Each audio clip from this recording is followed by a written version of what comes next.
नमस्कार, capital TV में आपका स्वागत है। मैं हूं आपके साथ सबा शाहिद शेख। मैं आपको बताऊंगी उन 4 नेता, अपराधी, आतंकी और जिहादी के बारे में जो आज चक्रव्यूह में फंसा है। उनके कारनामों को एक्सपोज करूंगी, पूरी डिटेल में इनका कच्चा चिट्ठा खोलूंगी। आज के वो 4 नाम जो चक्रव्यूह में फंसे हैं वो है दिलजीत दोसांझ, दूसरे हैं रविंद्र प्रकाश गौतम, तीसरा है हाजी जहीर, चौथे हैं अखिलेश यादव।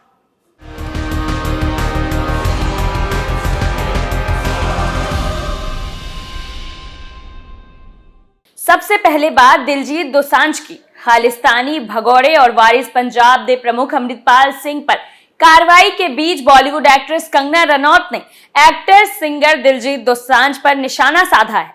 कंगना ने अपने ट्विटर अकाउंट और इंस्टाग्राम स्टोरी पर एक पोस्ट शेयर किया, जिसे सबसे पहले स्विगी इंस्टाग्राम ने पोस्ट किया था। इसमें कई तरह की दालें दिखाई दे रही है, जिस पर पल्स आई पल्स लिखा हुआ है। एक्ट्रेस ने अपने ट्वीट में दिलजीत को टैग करते हुए लिखा, बस कह रही हूं।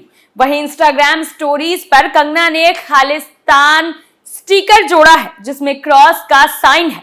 इसमें उन्होंने अभिनेता गायक को टैग करते हुए चेतावनी दी, दिलजीत दोसांझ जी, पोल्स आ गई पोल्स। अपनी दूसरी इंस्टा स्टोरी में कंगना ने लिखा, खालिस्तानियों का समर्थन करने वाले सभी लोगों को याद है, अगला नवंबर तुम्हारा है, पोल्स आ चुकी है। ये वो वक्त नहीं है जब कोई कुछ भी करता था। देश के साथ गद्दारी या टुकड़े करने की कोशिश अब महंगी पड़ेगी। दरअसल लुधियाना के कांग्रेस सांसद रवनीत सिंह बिट्टू ने 2020 में दिलजीत पर खालिस्तानियों का समर्थन करने का आरोप लगाया था। इसको लेकर दिलजीत ने जवाब दिया था, मैं एक भारतीय करदाता हूं जो हमेशा जरूरत के समय देश और पंजाब के साथ कंधे से कंधे मिलाकर खड़ा रहा है। बता दें कि 2020 में कंगना और दिलजीत के बीच सोशल मीडिया पर काफी बहस हुई थी। ये जुबानी जंग शाहीन बाग प्रदर्शन की दादी बिल्किस की वजह से छिड़ी थी, जिनका कंगना ने किसान प्रदर्शन में शामिल होने पर मजाक उड़ाया था। यही मजाक कई पंजाबी एक्टर को नागवार गुजरी, जिनमें दिलजीत भी शामिल थे। देखते ही देखते ये बहस इस कदर बढ़ गई थी कि कंगना ने दिलजीत दोसांझ को करण जौहर का पालतू तक कह डाला था। वहीं दिलजीत ने इस पर पलटवार करते हुए लिखा था, तूने जितने लोगों के साथ फिल्म की तू उन सब की पालतू है, फिर तो लिस्ट लंबी हो जाएगी मालिकों की। ये बॉलीवुड वाले नहीं पंजाब वाले हैं। झूठ बोलकर लोगों को भड़काना और इमोशंस से खेलना आप अच्छे से जानती हो। अगली खबर में बात रविंद्र प्रकाश गौतम की। Uttar Pradesh power corporation limited ने उस अधिकारी को बर्खास्त कर दिया है जिसने आतंकी सरगना ओसामा बिन लादेन को अपना गुरु बताया था। बिजली विभाग में एसडीओ रहे रविंद्र प्रकाश गौतम ने अपने दफ्तर में अलकायदा सरगना की तस्वीर लगा रखी थी। उसे बेस्ट इंजीनियर बताया करता था। जून 2022 में यह मामला सामने आने के बाद गौतम को सस्पेंड कर जांच शुरू की थी। जांच में आरोप सही पाए गए। अपने बचाव में गौतम ने अभिव्यक्ति की आजादी का हवाला देते हुए अपने सीनियर अधिकारियों से अभद्रता भी की थी। जून 2022 में जब यह मामला सामने आया तब Ravindra Gautam UP power corporation में फारुखाबाद जिले के उपखंड नवाबगंज में एसडीओ के तौर पर तैनात थे। उसने ऑफिस में अलकायदा सरगना लादेन की फोटो लगा रखी थी। मामले ने तूल पकड़ा तो गौतम ने माफी मांगने से इनकार कर दिया और अपनी करतूत का बचाव करता रहा। इसे देखते हुए दक्षिणांचल विद्युत निगम लिमिटेड के प्रबंध निदेशक अमित किशोर ने उसे सस्पेंड कर दिया। दरअसल जांच के दौरान रविंद्र गौतम ने एमडी से अश्लील और गंदी बात पत्र के जरिए की। इस दौरान वो अपनी हरकत को सही साबित करने पर तुला रहा। उसने अभिव्यक्ति की आजादी के तहत अपनी करतूत को सही ठहराने की कोशिश की। साथ ही नाथूराम गॉडसे को गांधी की हत्या करने और देश में गॉडसे को मानने वालों के रहने का भी हवाला दिया। गौतम ने शिकायत दर्ज कराते हुए ये भी कहा कि उसे ओसामा और अन्य महापुरुषों की फोटो लगाने की अनुमति मांगने के बाद भी विभाग ने नहीं दी थी।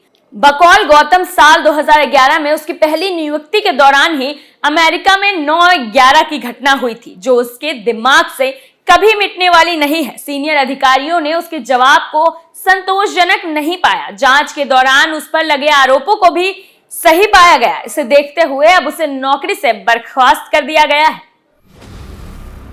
तीसरी खबर में बात मीट कारोबारी हाजी जहीर की। उत्तर प्रदेश के अलीगढ़ में मीट उद्योगपति हाजी जहीर की फैक्ट्री और आवास पर इनकम टैक्स की 5 सदस्यीय टीम ने छापेमारी की। दरअसल हाल ही में हाजी जहीर ने दुबई में प्रॉपर्टी खरीदी थी, जिसके चलते इनकम टैक्स की टीम ने छापा मारा। वहीं हाल ही में हाजी जहीर की फैक्ट्री में गैस रिसाव के चलते काम करने वाले कम से कम 100 से ज्यादा मजदूर बेहोश हुए थे। बताया जा रहा है कि फैक्ट्री और आवास पर एक साथ छापेमारी कार्रवाई से इलाके में खलबली मच गई। जिले में हाजी जहीर के 2 आवास और लगभग 5 फैक्ट्रियां हैं। जहीर की फैक्ट्री से मीट का एक्सपोर्ट देश से बाहर किया जाता है।